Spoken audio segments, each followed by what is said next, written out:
Remember, we want to win at Triathlon 2025.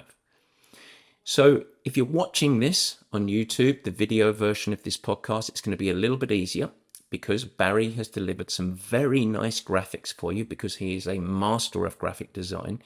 But if you're listening, you're going to have to rely on my words, but I'm going to make sure that I really am descriptive and I talk you through. The way that our model works, let's frame it first, is very simple, okay? It's an infinity loop. So in other words, it's never ending.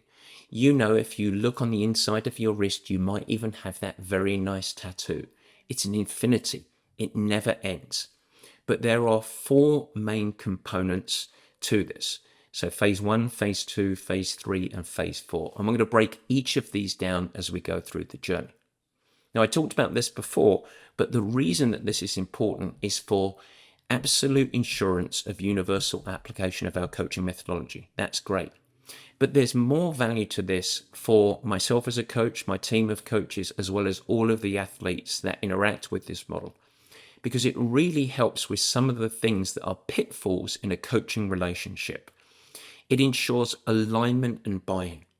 In other words, for us as a coaching organization and each of our athletes to be aligned and bought off with what the vision and what success looks like. And that's an incredibly grounding, important component. I'm going to talk about this in a sense in a couple of moments. The model also delivers to the athlete, so that's you, if you're a purple patch athlete, it delivers a great sense of clarity. In other words, this is what I need to be doing as an athlete to be successful. A sense of very strict prioritization, where you're going to apply your energy and focus. And that delivers a sense of great calming, control, and effectiveness. And I think this is one of the core reasons that so many athletes feel like they get time back with purple patch. You've probably heard me say this before, but I hate the phrase less is more. I also don't like balance, by the way, because it's not less is more. What it is the most training that you can do that's effective. That's really important. So often we talk about getting time back, but that's not because we're doing less. It's because we're prioritized and focused on the core things that are going to drive the performance needle. And we try and remove the distractions that are just going to add confusion and a waste of time and energy. So this model is really the backbone of how we manage to achieve this. The model also enables the coaching to be more effective. It helps athletes stay on track and also builds important flex into the system. Because always, whenever you go on a journey, there's things that you haven't thought of, and there are going to be obstacles and roadblocks where you need to adapt and evolve the approach. But in this model, it's built in, and I think that's a very important component. It also has really nice systems of feedback, clear communication to ensure that we can continue to drive effectiveness in the coaching. And finally, the last component that we're going to dig into is integrated checkpoints. In other words, points of reflection, a core trait of high performance reflection, to ensure that as an athlete, you've got a clear understanding of this is the progress being made. It's a good catalyst for ongoing motivation. And it also has an opportunity to prevent that coach-athlete straying apart that happens so often. Because you pause, come out of the weeds, out of the day-to-day, come up and look back. What's going well? What needs to improve? And now look forward, where do we need to apply our attention? And that is an infinity loop. So there are 4 critical phases in this cycle. And this cycle continues through. Now, if you picture an infinity loop with the model, this is something that happens generally annually. Phase 1, phase 2, then get going, and then at the end of the year review. But it happens much more frequently than that.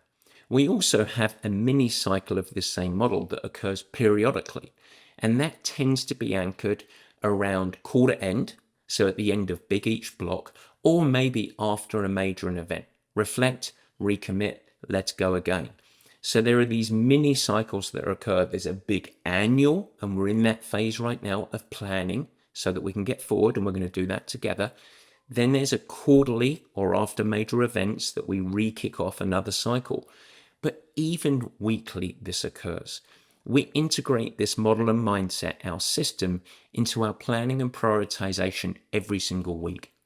And we do this by leveraging our tool of prioritization and planning, which we call at Purple Patch the Sunday Special.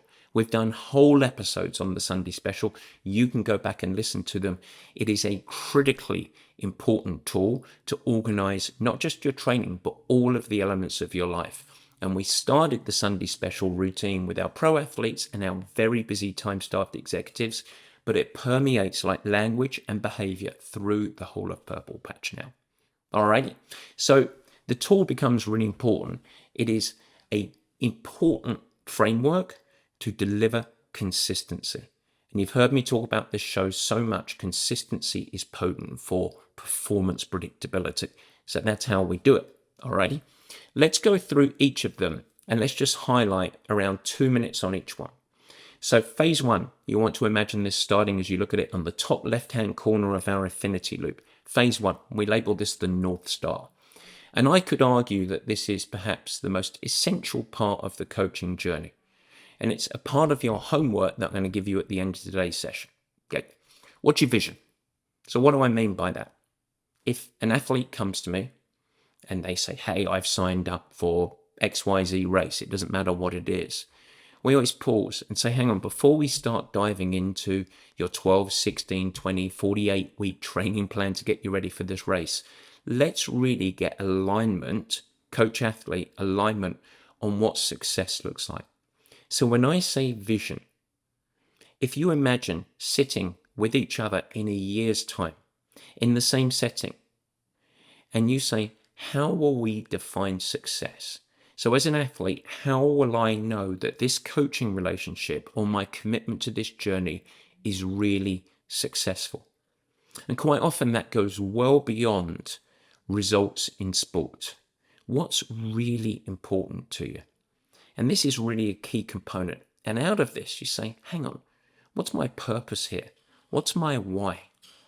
That's the real catalyst that drives long-term commitment. And I think this is what is ultimately crucial. So when you think about vision and purpose, here's a nice way to think about it. I heard this the other day and I really liked it. What's going to go on your tombstone? Okay, you got a few words, and that might be a loving and caring father or mother. Or it might be, I've got a completely clear inbox. I don't know what it might be, but it might be a driver of what is ultimately most important to you. Lived a great life with high quality. What's going to go on your tombstone? This is your vision. This is your purpose. This is the thing that is going to drive your long-term commitment. It's going to fuel that motivation over the long term much more than getting ready to try and hit a qualifier for the Boston Marathon or try and complete your first Ironman. That stuff is really important, but really defining in phase one, this is what are we doing here? Where are we going to point the ship? I just had the other day an athlete that is a very good amateur athlete. And he talked to me and he said, I want to become the very best athlete I can be. I want to race at the professional level. And my answer was, be careful. Be very careful. Because if that is truly important to you, and that is the vision, to develop up to world class, and then my role as a coach is to hold my expectations up to those standards. So what we're going to do, if we're aligned on this, and we say we are going towards world-class performance, I am going to set the journey of what is necessary for you to get there. And then, with that commitment, I'm going to hold you to account. And that's not quite as easy as being a wonderful age group athlete. And so it's a critical component. I use that as an example so that I, as a coach, or any coach, your coach, can get alignment as an athlete. This is the vision.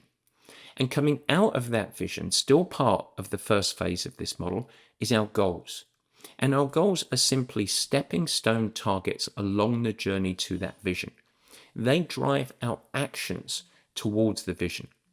So this is a great goal, whether it's a race or an event or a set of criteria that we're chasing that is measurable, that will define the actions that we take, but it should all be leading on a journey. And the reason I spend so much time talking about this at the start is because this phase is so often completely skipped or rushed. And the key part about this is I don't think the coaching relationship as a purple patch athlete, whether it is coached with me, coached by one of the coaches, or a part of our tri squad, you can't really be successful without there being universal buy-in and clarity. This is what we are driving the ship towards. It's important. When I coached my pro athletes, I refused to move on until we had absolute clarity, buy-in, and commitment on this. This is what we're doing. I remember saying things along, let's do what it takes to define what success looks like, so that then together we can set the pathway. It's going to inform how I approach you as an athlete. And if you tell me that you want to be world class, and then it informs my mindset of how I establish expectations and the practices that are necessary. And so in other words, get aligned, then we're driving shoulder to shoulder towards the vision. So that's the first phase of it. Very, very important. We're going to talk more about that over the coming month. We then move on to the second phase, which is really planning, phase 2. Now, when I think about road mapping or setting the pathway or planning, many coaches and athletes do this by going into either a lovely spreadsheet or maybe one of the programs, and they create what's called the ATP, the annual training program. And goodness me, the annual training program or annual training plan, isn't it pretty? It's often got nice little bar graphs, 3 up, 1 down. It's got all sorts of different colors. You've got every event and eventuality in there. It is your roadmap of life and training.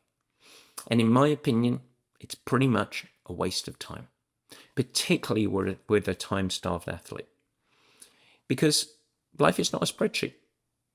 Time-starved athletes' lives just don't work that way. When you've got family, you've got work, you often got travel from work, you've got all of these other components.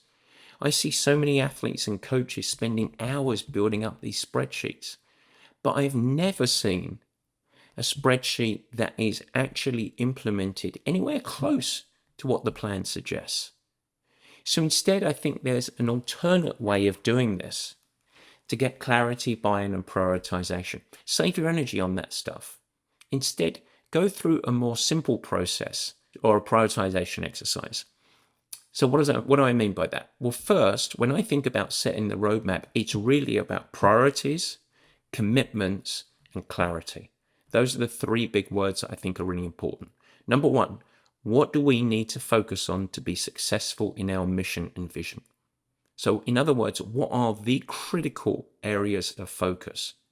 Now you can think about this in terms of boulders, rocks, pebbles, and sand. So you go down and you focus on the boulders and maybe some of the rocks first. These are the things that are going to drive the performance needle, the most important things.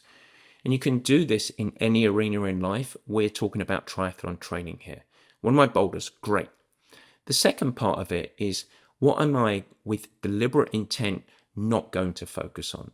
Things that are incrementally maybe beneficial, but often cause distraction because they become overwhelming. I heard another great thing the other day. You don't want to major in minors. So for you guys that are American, you'll understand that. The minors, the secondary, the subsequent stuff, it's not a key component. There was some wonderful research when they looked at various different sports and they looked at the medalists, those folks on the podiums, versus those that were highly committed but didn't achieve consistent greatness. And one of the biggest differentiators is that the medalists tend to spend the lion's share of their time doing the main activity. So if they are running, they spent most of their time running. If they were a triathlete, they spent most of their time swim, bike, and running and integrating strength. And what they didn't get distracted by is too much time, even though this is important, with mobility and ice baths and massages and components like that. Those things can be important, but you want to be very, very deliberate with integrating those components in it. You build it around the boulders. That's the most important components. And so there is a very, very strict prioritization exercise that you need to go through as an athlete, or if you're coached, go through with your coach and get clarity. Okay, this is it. Buy-in. This is what we are going to do. And there's a big one that you do at the start of the year, so around now. You also break it down and say, okay, with that in mind, what are we going to focus on in the coming block, the next 6, 8, 10, 12 weeks? And it should be simple, clear, and actionable. It's critically important. And it should cover more than just training. So when you think about triathlon, we're talking about planning and effectiveness. We're talking about nutrition and hydration, sleep, equipment, recovery, mindset, confidence, and your training. Dial it down and be absolutely savage when you're filtering it so that you can ensure it's very, very clear and it's actionable. Now, what emerges after this phase is a preventative thing of one of the big dismantling components of the performance journey, confusion and a lack of clarity. As an athlete, when you've done this planning, you should be able to say, this is what I'm focusing on. I have complete clarity. It seems accessible and actionable, so it's not overwhelming, and I'm committed to it. That's it. And if you finish that phase, you set the vision, and then you set the path through this, you can get to commitment. This is what I'm committing to.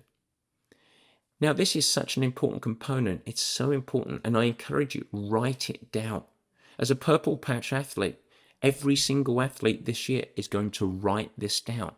We're going to have vision, what's important, what's your purpose, goals, the actionable steps to get there, and then what am I going to focus on? Where am I going to apply my energy and my focus? And it's a commitment, and we write it down.